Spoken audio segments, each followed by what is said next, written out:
وہ جو چاہے کرتے پھرے، میں اپنا اشتعال کنٹرول کرنے سے قاصر تھی۔ میری بات پر سب کے چہروں پر دبی دبی مسکراہٹ پھیل گئی تھی۔ عورتوں اور دادی بھی مسکرا رہی تھیں، جیسے میں نے کوئی لطیفہ سنا رہی ہوں، جبکہ وہ ہنوز کارپٹ پر آڑی ترچھی لکیریں کھینچتے ہوئے ہنسی روک رہا تھا۔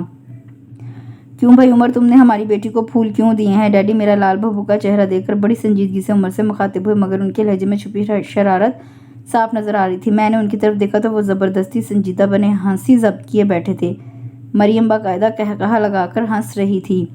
سب کے رویے میری امیدوں کے برخلاف تھے۔ میرا دل بھرا، میں تیز قدموں سے دوڑتی ہوئی سیڑھیاں چڑھنے لگی۔ پیچھے سے ڈیڈی اور ممی کی آوازیں آ رہی تھیں۔ وہ مجھے منانے کے لیے کچھ کہہ رہے تھے، مگر میں کچھ سننا نہیں چاہتی تھی۔ کمرے تک آتے آتے باقاعدہ آنسو نکلا اور میں دروازہ بند کر کے رونے بیٹھ گئی۔ تھوڑی دیر بعد مریم کی آواز آئی۔ وہ زور زور سے دروازہ پیٹ رہی تھی، مگر میں ڈھیٹ بنے منہ سے لپیٹے پڑی رہی۔ صبح ہوئی تو میرا کمرے سے نکلنے کو دل نہیں چاہ رہا تھا، اس لیے نہا کر کمرے میں ہی بیٹھی رہی۔ دروازے پر دستک دی اور مما کی آواز آئی، تابی بیٹا دروازہ کھولو۔ مما کی آواز سن کر مجھے اٹھنا ہی پڑا۔ میرے دروازہ کھولنے پر وہ اندر داخل ہوئی۔ بہو اور میری طرف دیکھ کر ہنس پڑی۔ ابھی تک چھوٹے بچے کی طرح ناراض ہو جاتی ہے، وہ مسکراتی نظروں سے میری طرف دیکھ رہی تھی۔ پھر مما نے میرا ہاتھ پکڑ کر اپنے پاس بیڈ پر بٹھایا اور میرے بال سنوارتے ہوئے پیار سے کہنے لگیں، اتنی بڑی ہو گئی ہو لیکن عقل نام کو بھی نہیں ہے۔ رات وہ چیزیں لے کر سب کے پاس آنے کی کیا ضرورت تھی؟ عثمان بھائی تو رات گئے تک اس بات پر عمر کا مذاق اڑاتے رہے کہ تم تو اپنی بیوی سے کبھی اظہار محبت بھی نہیں کر سکو گے کہ یہ ابھی جا کر سب کو بتائے گی۔ مما جیسے کوئی بات یاد کر کے دوبارہ ہنسنے لگی۔ مما کی اس بات پر میں ایک دم چونک گئی۔ یہ مما کیا کہہ رہی تھیں؟ کون بیوی؟ کیا مطلب ہے آپ کا؟ میرے آس پاس خطرے کی گھنٹیاں بجنے لگیں۔ بیوقوف، ہم تمہاری اور عمر کی شادی منگنی کی بات کر چکے ہیں اور تم اس بیچارے کا اتنی چاہت سے دیا تحفہ سب کو دکھاتی پھر رہی ہو۔ مما نے جیسے میری عقل پر ماتم کیا تھا۔ ان کی یہ بات سن کر میں اپنا غصہ چھپا نہیں پائی اور ایک دم پھٹ پڑی۔ منگنی میری، وہ بھی اس خبیث سے؟ نیور مما، میرے خبیث کہنے پر مجھے گھورنے لگی، اگر مجھے ان کے گھورنے کی کچھ خاص پرواہ نہ تھی۔ حد ہو گئی، میری منگنی اور شادی کی باتیں کی جا رہی اور میں ہی لا علم ہوں۔ مجھے اپنا رد عمل بالکل درست لگا تھا۔ عمر میں کیا برائی ہے؟ مما نے سنجیدگی سے پوچھا۔ اس ایڈیٹ میں اچھائی کیا ہے؟ مجھے اس سے نفرت ہے۔ اب کہ مما کو بھی غصہ آ گیا، اس لیے ڈانٹنے والے انداز میں بولی، کیا بدتمیزی ہے تابی، اس طرح بولتے ہیں؟ وہ ناراض ہو گئی تھی۔ مما آپ میری بات اچھی طرح سے سن لیں، میں کنواری مرنا زیادہ پسند کروں گی بنسبت اس کے کہ میری اس سے شادی ہو۔ میں تو اس کی شادی میں شریک ہونا بھی اپنی توہین سمجھتی ہوں۔ میری منگنی کی باتیں ہو رہی ہیں اور مجھ سے پوچھا تک نہیں گیا، جیسے میں تو کب سے تیار بیٹھی تھی، بس شہزادہ جان عالم کی سواری کا انتظار تھا۔ مجھے ایک دم ڈھیر سارا رونا آ گیا تو اپنی بات ادھوری چھوڑ کر دھواں دھار رونے لگی۔ میرے رونے پر مما کا دل پسیج گیا اور وہ قدرے نرم لہجے میں کہنے لگی، تابی وہ بہت اچھا ہے، تم بہت خوش رہو گی، پھر یہ اماں کی اور ہم سب کی بھی خواہش ہے۔ ہاں وہ بہت اچھا ہے، بس میں ہی اس کے قابل نہیں ہوں، اس لیے آپ لوگ مجھے معاف کر دیں اور اس سے اچھے کے لیے اس سے زیادہ اچھی لڑکی ڈھونڈ لیں۔ میں روتے روتے بولی اور اپنے آنسو صاف کرتے کمرے سے نکل آئی۔ سامنے کوریڈور میں عمر اور مریم آپس میں کچھ بات چیت کرتے ہوئے اسی طرف آ رہے تھے۔ میری آنسو برساتی آنکھوں کی طرف دونوں ہی نے غور سے دیکھا تھا۔ میں نے ان کو نظر انداز کرتی مریم کے کمرے میں گھس گئی۔ شام تک میں یوں ہی کمرے میں پڑی رہی۔ 6 بجے کے قریب مریم کمرے میں آئی اور میرے پاس بیٹھ کر کہنے لگی، آپی، میں نے اس کی بات کا کوئی جواب نہ دیا تو وہ ناراض سے لہجے میں بولی، میں نے کیا کہا ہے جو آپ مجھ سے بھی ناراض ہو گئی ہیں؟ پلیز آپی اٹھے نا، یاد ہے کل آپ نے مجھ سے وعدہ کیا تھا ہیرا کی برتھ ڈے کے لیے گفٹ خریدنے میرے ساتھ بازار چلیں گی؟ اس کی منت پر میں نے تکیے میں منہ دیے ہی جواب دیا، مریم آج میرا موڈ نہیں، یا تو کسی اور کے ساتھ چلی جاؤ اور اگر میرے ہی ساتھ جانا ہے تو کل پر رکھو۔ کسی اور کے ساتھ کیوں جاؤں؟ وعدہ تو آپ نے کیا تھا اور آج ہی جانا ہے، کل تو اس کی برتھ ڈے ہے۔ آپ کو اپنی چھوٹی بہن کا ذرا بھی خیال نہیں ہے؟ آپ کی اکلوتی بہن ہوں جس کے ساتھ آپ اتنا برا سلوک کر رہی ہیں۔ وہ رونے کی تیاری کرنے لگی تو مجھے اٹھنا ہی پڑا اور پھر صرف مریم کا دل رکھنے کی خاطر میں بازار جانے کے لیے تیار ہو گئی۔ ٹھیک ہے، اس سارے قصے میں مریم کا کیا قصور؟ اصل غصہ تو مجھے مما اور پاپا پر تھا۔ مریم تو بے قصور اور معصوم ہے، میں نے خود سے کہا اور مریم کا خوشی سے دمکتا چہرہ دیکھ کر مسکرا دی۔ وہ میرے مان جانے پر بہت مسرور تھی۔ گاڑی کی چابی اٹھائے ہم دونوں لاؤنج میں آئے۔ مما، ممی اور دادی تینوں ہی وہاں بیٹھی تھیں۔ میں نے پھولے منہ سے بازار جانے کا بتایا اور ممی کی معنی خیز مسکراہٹ نظر انداز کرتی باہر آ گئی۔ گاڑی سٹارٹ کر کے مین روڈ پر ڈالی تو موسم کی خوشگواری نے میرے آف موڈ پر بھی خوشگوار اثر ڈالا۔ گاڑی میں اپنی پسند کا کسٹ لگائے میں اس وقت ڈرائیونگ کو انجوائے کر رہی تھی۔ آپ شاپنگ بعد میں، پہلے آپ مجھے میک ڈونلڈ سے برگر کھلوائیں۔ مریم نے پھیلنا شروع کر دیا۔ کیا تو میں نے اسے گھور کر دیکھا۔ میں تو آپ کی وجہ سے کہہ رہی تھی، صبح سے بھوکی پیاسی ہیں، خالی پیٹ شاپنگ کیا خاک ہوگی؟ وہ میرے گھورنے پر ہنستے ہوئے کہنے لگی۔ اس کی بات پر مجھے بھی ہنسی آ گئی اور پھر واقعی مجھے بھوک بھی بہت شدید لگ رہی تھی، اس لیے گاڑی میک ڈونلڈز کے سامنے روک دی۔ اندر داخل ہو کر کاؤنٹر کی طرف بڑھتے ہوئے مریم سے پوچھنے لگی کیا لوگی؟ وہ ادھر ادھر نظریں یوں دوڑا رہی تھی جیسے کسی کو ڈھونڈ رہی ہو۔ میری بات کا جواب بھی اس نے بڑی بے توجہی سے دیا۔ میں چکن وتھ چیز اور کوارٹر پاؤنڈر کھاؤں گی، مگر پہلے ذرا وہاں چلے۔ وہ ایک دم بڑے پرجوش انداز میں میرا ہاتھ پکڑ کر کھینچتے ہوئے مجھے ایک میز کی طرف لے آئی اور وہاں بیٹھی شخصیت کو دیکھ کر میرا پارا آسمان پر چڑھنے لگا۔ مجھے اپنا غصہ ضبط کرنا مشکل ہو رہا تھا۔ مریم میرے غصے اور ناراضی سے بے نیاز اس سے مخاطب تھی۔ ہم لوگ لیٹ تو نہیں ہوئے؟ وہ گھڑی دیکھتا ہوا مسکرا کر بولا۔ پورے 10 منٹ لیٹ ہو۔ میں کیا کرتی، آپ ہی نے تیاری میں اتنی دیر لگا دی۔ اچھا اب میں جا رہی ہوں۔ ہیرا اپنے ڈرائیور کے ساتھ باہر میرا انتظار کر رہی ہے اور واپسی پر میرے لیے برگر لینا اور مجھے پک کرنا مت بھولیے گا۔ وہ دونوں مجھے نظر انداز کی آپس میں مصروف تھے اور میں اپنی چھوٹی بھولی بھالی بہن کی سازشی ذہنیت ملاحظہ کر رہی تھی۔ جن پہ تکیہ تھا وہی پتے ہوا دینے لگے۔ مجھے بہت پہلے کا پڑھا یہ مصرع اچانک ہی یاد آیا تھا۔ مارے غصے کے فیصلہ نہیں کر پا رہی تھی کہ مجھے کرنا کیا چاہیے۔ ایسے ہی تو غصے کو حرام نہیں قرار دیا گیا۔ یہ انسان کی سوچنے سمجھنے کی صلاحیتوں کو سلب کر لیتا ہے۔ مریم ہاتھ ہلاتی خداحافظ کر کے جا چکی تھی اور میں اپنی مٹھیاں بھینچے کھڑی پتہ نہیں کیا کرنا چاہ رہی تھی۔ مجھے خود سمجھ نہیں آ رہا تھا مجھے اتنی گھٹیا سازش کا نشانہ بنایا گیا تھا۔ وہ بڑی تفصیل اور گہری نگاہوں سے میری طرف دیکھ رہا تھا۔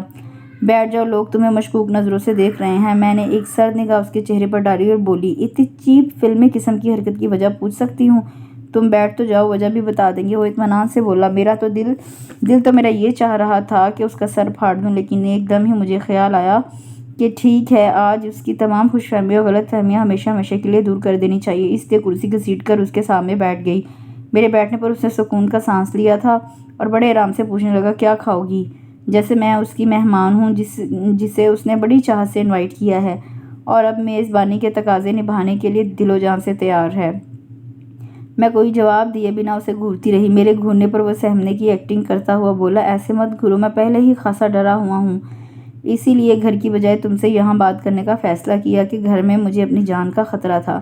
یہاں کم از کم ارد گرد بیٹھے ہوئے لوگوں کا لحاظ روا رکھتے ہوئے میری جان بخشی ہو جائے گی۔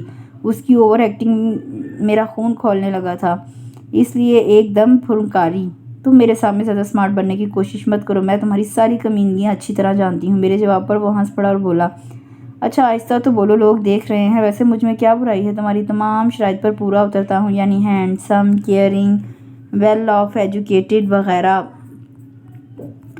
ساری ہی خصوصیات مجھ میں بدرجہ اتم موجود ہیں۔ وہ شوق مسکراہٹ سے چہرے پر سجائے پوچھ رہا تھا، تمہاری سب سے بڑی برائی یہ ہے کہ تم ایک گھٹیا انسان ہو اور میں تم سے سخت نفرت کرتی ہوں۔ تمہارے ساتھ تو اگر جنت میں بھی جانے کو کہا جائے تو میں انکار کر دوں گی۔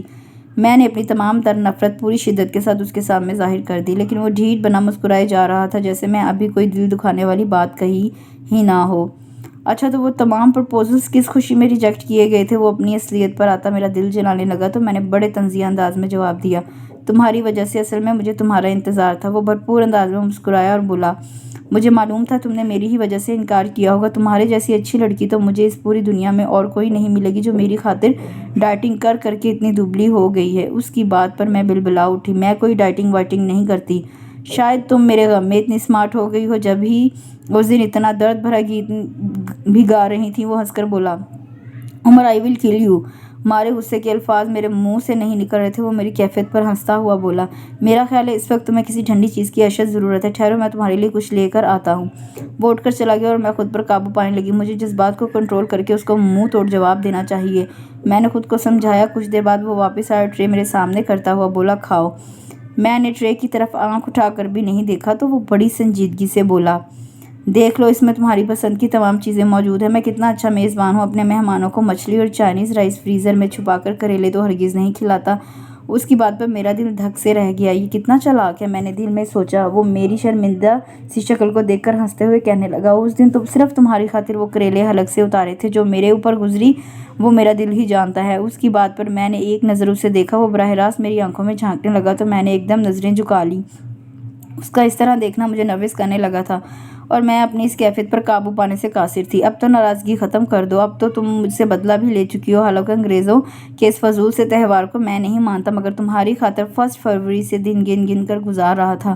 مجھے معلوم تھا جب تک تم اپنا حساب برابر نہیں کرو گی تمہیں چین نہیں آئے گا۔ وہ مزے سے کل کے واقعے کا ذکر کر کے میرا دل جلا رہا تھا۔ کل کی ساری بات یاد آئی تو میں نئے سرے سے چڑ گئی اور بڑے تنفر سے بولی، میری تمہارے ساتھ کوئی ناراضی نہیں ہے، نہ ہی تم اتنے اہم ہو کہ میں تمہارے خلاف ناراضیاں پالوں۔ تمہیں اپنے بارے میں بڑی زبردست غلط فہمی ہے، تم تو اگر سونے چاندی کے بھی بن کر آ جاؤ تمہیں میں تب بھی منہ نہ لگاؤں۔ تم کہتی ہو تو مان لیتا ہوں، ویسے کسی نے مجھے بتایا تھا میں بڑا اسپیشل ہوں۔ اس کے چہرے پر وہی مخصوص مسکراہٹ تھی جو میرا دل جلایا کرتی تھی، اور کہنے والوں نے تو میری شان میں بڑا خوبصورت شعر بھی کہا تھا۔ وہ جس بات کی طرف اشارہ کر رہا تھا وہ میرے لیے باعث ندامت تھی، اسی لیے میرا سر جھک گیا۔ تمہیں مجھ سے کس بات کی دشمنی ہے؟ آخر میں نے تمہارا کیا بگاڑا ہے؟ میں نے ایک دم ہتھیار ڈال دیے اور وہ میری پسپائی اختیار کرنے پر مسکرا دیا۔ دشمنی اور تم سے ہرگز نہیں، میں تو پچھلے 22 سالوں سے تمہارے عشق میں مبتلا ہوں۔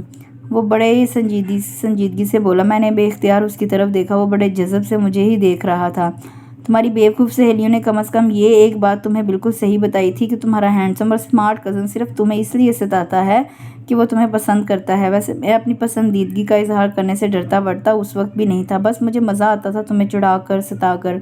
میری شرارتوں پر جب تم چڑھتی تھی تو مجھے بڑا لطف آتا تھا، میرا دل چاہتا تھا کہ تم ہر وقت میرے بارے میں سوچتی رہو، اور دیکھ لو اپنی اس کوشش میں میں کامیاب رہا۔ تم نے اپنی تمام زندگی میرے علاوہ اور کسی کے بارے میں سوچا ہی نہیں۔ وہ بڑے یقین سے کہتا میری طرف دیکھ رہا تھا، اور اس کے اتنے پر یقین انداز پر میں نے اپنی ہارٹ بیٹ کچھ ڈسٹرب ہوتی محسوس کی۔ میرا دل میرے خلاف بغاوت کر رہا تھا اور میں اسے بری طرح ڈانٹ رہی تھی۔ میں تمہاری کسی بھی بکواس پر یقین نہیں کروں گی، تم ایک نمبر کے جھوٹے اور فراڈ انسان ہو، پیٹھ پر وار کرنا تمہاری اضافی خوبی ہے۔ میں نے دو ٹوک انداز میں اس کی طرف دیکھ کر کہا تو وہ بڑی بے بسی سے سر پکڑ کر بولا، اب میں تمہیں اپنا یقین کیسے دلاؤں؟ تم کچھ بھی کر لو میں تمہارے دھوکے میں کبھی نہیں آؤں گی، تمہاری اصلیت مجھے اچھی طرح معلوم ہے۔ میں نے نفرت سے کہا، تم جس وجہ سے مجھ سے اتنی شدید ناراض ہو، اگر سوچو تو اس سے تمہیں ہی فائدہ پہنچا ہے۔ پھر بھی تمہاری خوشی کی خاطر میں ایکسکیوز کرنے کے لیے تیار ہوں۔ اس کی بات پر میں ایک عدد تردیدی بیان دینے ہی والی تھی کہ وہ مزید کہنے لگا، یار 20 سال کی عمر میں تم مجھ سے کس قسم کی سنجیدگی اور میچورٹی کی توقع رکھتی تھی؟ ویسے بعد میں کچھ سال گزرنے کے بعد میں نے جب غور کیا تھا تو تمہاری بولڈنس کو سلام کرنے کو دل چاہا تھا۔ میں مانتا ہوں وہ شرارت ذرا سی سنگین ہو گئی تھی، مجھے وہ کارڈ جا کر چھوٹی ممی کو نہیں دینا چاہیے تھا۔ تم اسے میری پہلی اور آخری غلطی سمجھ کر معاف نہیں کر سکتی، اور اگر سوچو تو اس تمام واقعے نے تمہیں فائدہ ہی پہنچایا ہے۔ تم نے صرف مجھے نیچا دکھانے کے لیے خود کو اتنی اچھی طرح بدلا کہ سب خوش ہو گئے۔ امریکہ میں جب مجھے پتہ چلا کہ وہ لڑکی جس کو LCM لینا نہیں آتا تھا اور جو میتھ کے پیریڈز میں روز کھڑی کی جاتی تھی، اس نے میتھس میں ماسٹرز کر لیا ہے تو میں اتنا خوش ہوا کہ بتا نہیں سکتا۔ سارے گھر والے بشمول میرے یہی سمجھتے تھے کہ بہت سے بہت ہوا بھی تو یہی ہوگا کہ تم روتے پیٹتے BA کر لو گی اور تمہاری قابلیت جولیا رابرٹ، کیٹ ونسلٹ، کاجل اور شاہ رخ خان کے قصوں سے آگے نہیں بڑھے گی۔ لیکن تم نے سب کے خیالات غلط ثابت کر دیے، اور میں جو یہ چاہتا تھا کہ تم اپنی ذہانت کو درست طریقے سے استعمال کرو مگر کبھی کہہ نہ پاتا تھا، تم نے میرے کہے بغیر میری خواہش پوری کر دی۔ اچھی تو تم ویسے بھی مجھے لگتی تھی، اگر اتنا نہ پڑتی تب بھی، مگر اب میں تم پر فخر کرتا ہوں۔ پہلے صرف محبت کرتا تھا۔ اس نے زندگی میں پہلی بار بڑی سنجیدگی اور بردباری سے مجھ سے کوئی بات کی تھی۔ میں نے اپنے دل کو ٹٹولا تو ایسا لگا سب کچھ بدل رہا ہے۔ اس کے خلاف دل میں موجود سارا غصہ اور تمام نفرت پتہ نہیں کہاں چلی گئی تھی۔ اس نے شاید میرے چہرے سے میری بدلتی کیفیت کا اندازہ لگا لیا تھا، اس لیے مسکرا کر بولا، میں یہ بات پورے دعوے کے ساتھ کہہ سکتا ہوں کہ تمہیں تم سے زیادہ جانتا ہوں، اس لیے اب مزید منتیں مت کراؤ۔ جب دل سے مان چکی ہو تو زبان سے بھی قبول کر لو۔ میرا سرخ پڑتا چہرہ دیکھ کر وہ ہنس پڑا، بولا، شکر ہے تم کچھ شرما ورما بھی لیتی ہو، ورنہ مجھے اپنے مستقبل کی بڑی فکر تھی، اور ویسے تو مجھے تمہارا شکریہ بھی ادا کرنا تھا کہ تم نے دادی کی خدمتیں کر کر کے ان کا بھی دل جیت لیا ہے، ورنہ تم دونوں کی قدیم دشمنی میں میرا تو بیڑا غرق ہو جانا تھا۔ تمہاری طرح دادی کی چمچا گیری نہیں کرتی ہوں، سمجھے؟ میں شرمانا بھول کر اپنے ازلی منہ پھٹ انداز میں بولی تو وہ شوخی سے مسکرا دیا اور کہنے لگا، تمہارا وہ کارڈ آج بھی میرے پاس بڑی حفاظت سے رکھا ہوا ہے، شادی کے بعد ہم اسے فریم کروا کر اپنے کمرے میں لگائیں گے۔ وہ مجھے چھیڑ رہا تھا اور میں نروس سی ہو کر سر جھکا گئی تھی، اور شادی کے بعد جب کسی دن دادی اپنے من پسند پیاز کریلے پکایا کریں گی تو ہم دونوں کمرے میں چھپ کر پیزا کھایا کریں گے۔ اس کی بات پر میں بھی ہنس پڑی۔ تمہاری تسلی کے لیے میں یہ بھی وعدہ کرتا ہوں کہ آئندہ تم کیسی بھی فلم دیکھو میں چھوٹی ممی سے شکایت نہیں کروں گا، چاہے وہ دا بیچ ہو یا شیکسپیئر ان لو یا پھر کوئی اور۔ وہ شرارت بھرے انداز میں بولا تو میں نے بے ساختہ اس کو گھورا تھا، عمر تم واقعی بہت خبیث ہو۔ میری بات پر وہ سنجیدگی سے کہنے لگا، دیکھو یہ اتنے پیارے پیارے ناموں سے اکیلے میں پکار لیا کرنا، اگر دادی کے سامنے کہا تو نتائج کی ذمہ داری مجھ پر نہیں ہوگی۔ اور جواب میں کھل کھلا کر ہنس پڑی تھی۔